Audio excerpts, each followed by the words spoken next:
Très ravi de vous retrouver pour un nouveau rendez-vous de l'actualité économique sur le continent africain. On démarre avec un aperçu du menu. Le Cameroun ouvre le capital de ses entreprises publiques en difficulté au secteur privé. La mesure entrera en vigueur dès 2021. L'opérationnalisation de la ZLECA aura lieu en janvier 2021. L'échéance a été reportée de 6 mois en raison de la crise sanitaire.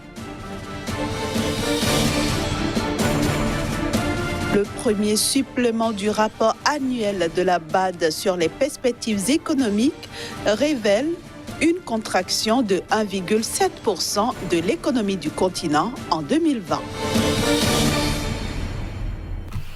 Et nous démarrons donc par le Cameroun où les autorités projettent d'autoriser les entreprises publiques en difficulté à ouvrir leur capital au secteur privé dès 2021.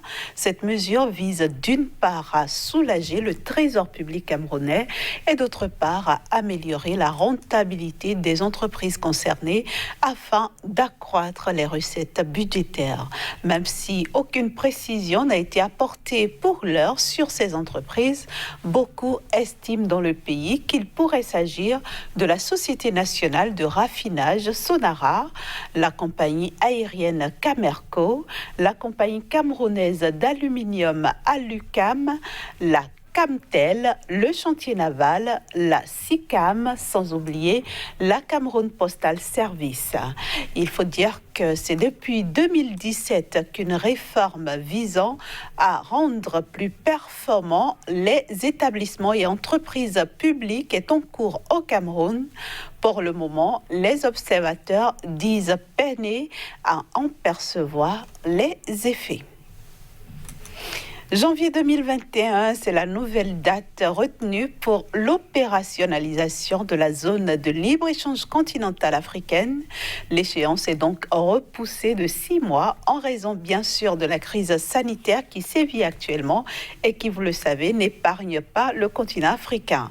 En attendant l'arrivée de la nouvelle date, les experts travaillent à finaliser les protocoles et les négociations sur les tarifs commerciaux.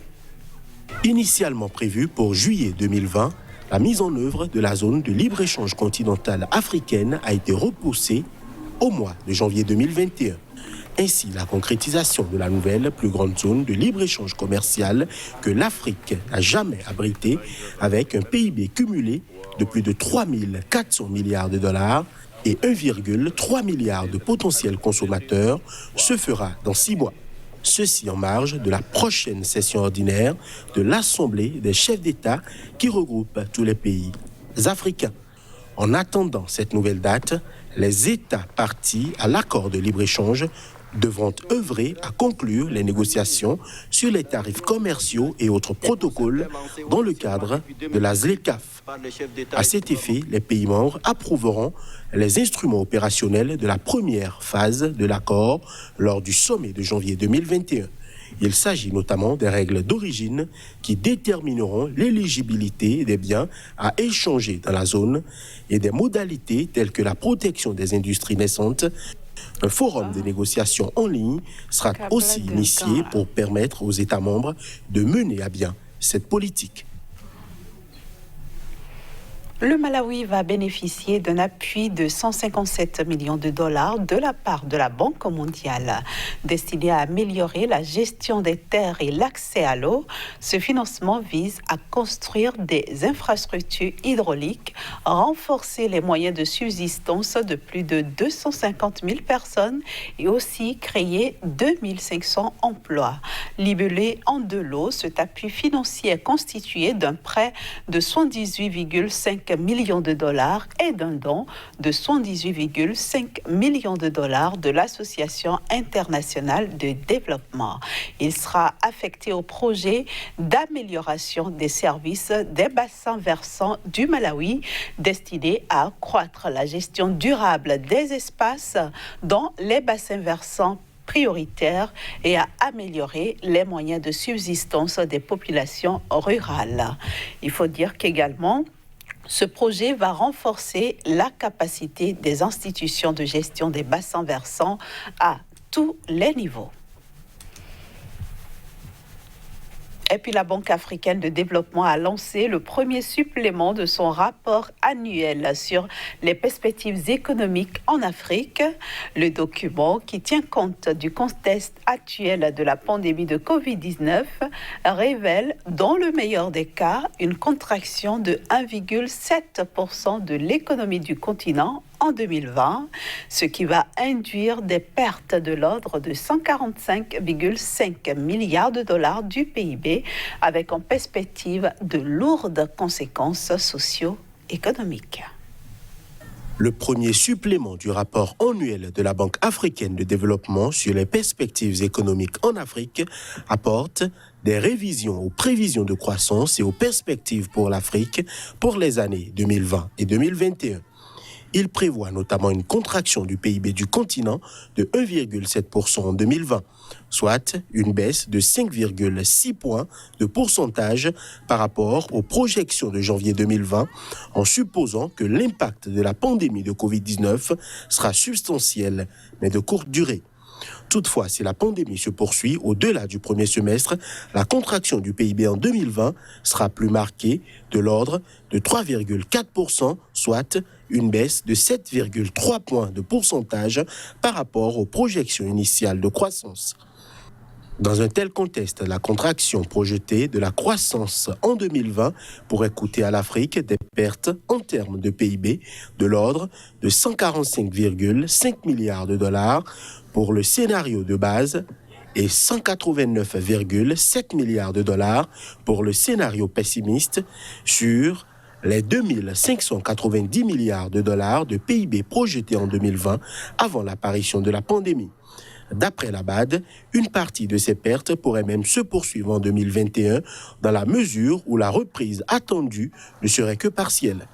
Ainsi, les pertes du PIB prévues en 2021 pourraient se chiffrer entre 27,6 milliards de dollars pour le scénario de base et 47 milliards de dollars pour le scénario pessimiste par rapport aux prévisions initiales de PIB de 2760 milliards. Pour la BAD, l'impact global de la pandémie sur les résultats socio-économiques reste cependant incertain sur le continent. Il va dépendre de l'épidémiologie du virus, de la gravité de ses impacts sur l'offre et la demande, de l'efficacité des réponses au niveau des politiques publiques et de la persistance des changements de comportement. Cependant, le nombre de personnes vivant dans l'extrême pauvreté en Afrique pourrait atteindre en 2020 453,4 millions dans le scénario de base et 462,7 millions dans le scénario pessimiste. En 2021, le nombre de personnes vivant dans l'extrême pauvreté pourrait croître entre 34 et 49,2 millions en raison de la pandémie et de la chute du PIB en dessous des taux de croissance démographique. Par ailleurs, la BAD estime que dans un scénario de base de contraction du PIB de 1,7%, 24,6 millions d'emplois pourraient être perdus en 2020 sur le continent. Dans le scénario pessimiste, une baisse de 3,4% du PIB pourrait entraîner une perte de 30 millions d'emplois. Les travailleurs pauvres, qui représentent près de la moitié des salariés, seront les plus affectés, entraînant ainsi une hausse du nombre de travailleurs reconvertis dans l'informel comme stratégie de survie. Marquons maintenant une petite pause, le temps de permettre à Casimir Pidjo de s'installer pour la suite de cette émission. Bienvenue à vous, Casimir. Merci, bonjour. Aujourd'hui, vous nous emmenez au Sénégal pour parler des belles performances du sous-secteur pêche. C'est bien ça, Inès. Il faut dire que le Sénégal a connu une hausse donc, de son activité, de son sous-secteur pêche, de l'activité donc de pêche pour le compte du premier trimestre 2020. En effet, le pays a enregistré une progression donc de son produit intérieur brut lié donc à cette activité de l'ordre de 5,7%. 7% donc de taux de croissance, c'est ce qu'on peut donc noter en ce qui concerne donc l'activité des pêcheurs au niveau de ce pays, et ce secteur emploie à la fois donc les techniques artisanales et aussi les techniques industrielles, donc modernes. Alors, il faut dire que cette statistique concerne le dernier trimestre de l'année 2019 et le premier trimestre de l'année 2020. Alors, parlez-nous un peu des principales régions du Sénégal où la pêche est pratiquée. Merci Inès, vous l'avez dit tantôt, donc c'est une comparaison entre le dernier trimestre 2019 qui a porté donc l'activité autour de 20,8% en termes donc de produits intérieurs bruts, et au premier trimestre donc 2020, on a noté une progression, enfin un taux de croissance de 26,5%, ce qui porte donc à 5,7% donc la croissance au niveau de ce sous-secteur-là. Alors, quelles sont les régions qui ont donc permis au Sénégal de pouvoir donc réaliser cette performance? En premier lieu, il faut citer Fatick, la région donc de Fatick, qui a permis donc d'engranger au total 73,7% donc de l'activité au niveau du pays. Ensuite vient donc Thiès, qui a permis donc au pays d'engranger 51,9% du produit intérieur brut lié donc à l'activité de la pêche. Ensuite, le troisième, c'est Saint-Louis avec 35,4%. La zone donc de Ziguinchor vient avec 23,6% donc en termes donc positifs, en termes de résultats positifs, et enfin Dakar avec 16,1%. Voilà donc les différentes régions de façon globale, de façon donc beaucoup plus attrayante, qui ont permis donc au Sénégal de pouvoir donc engranger beaucoup de devises, beaucoup donc d'argent en ce qui concerne donc cette activité, ce qui permet donc à l'économie de mieux supporter. Et je le rappelle, l'activité a permis au premier trimestre au Sénégal d'engranger 5,7% donc de son produit intérieur brut. Autrement dit, la crise liée au coronavirus n'est pas passée par là, on pourrait le dire, non? Oui, la crise liée au coronavirus n'a pas affecté donc ce secteur-là. En effet, les investissements donc des 5 dernières années ont commencé par porter leurs fruits, comme l'a annoncé donc la statistique pays, et le Sénégal est en train de montrer les bonnes performances malgré donc le coronavirus. L'activité pourra donc reprendre des plus belles d'ici à là. Merci beaucoup. Merci Kazmi Pédio, et bonne semaine à vous. À vous de même. Voilà, chers amis téléspectateurs, ce sera tout pour aujourd'hui. Merci de nous avoir suivis. Merci aussi de rester en compagnie du reste des programmes de SICA et passer un excellent